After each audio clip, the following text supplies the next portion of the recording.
বলছে ইহাসনে সুশ্রুতমে শরীরম, বলছে এই আসনে আমি শরীর শুকিয়ে দেব যদি না আমার ব্রহ্মজ্ঞান লাভ হয়।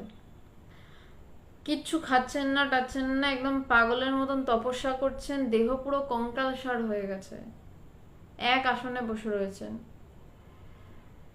কিন্তু হচ্ছে না, কিছুতেই হচ্ছে না, প্রাণ যায় যায় অবস্থা। কিন্তু বুদ্ধদেব তার সংকল্প ছেড়ে নড়ছেন না, বলছে ইহাসনে সুস্থতমে মে শরীরম, যে এই আসনে আমার শরীর শেষ করে দেবো যদি আমার ব্রহ্মজ্ঞান লাভ না হয়।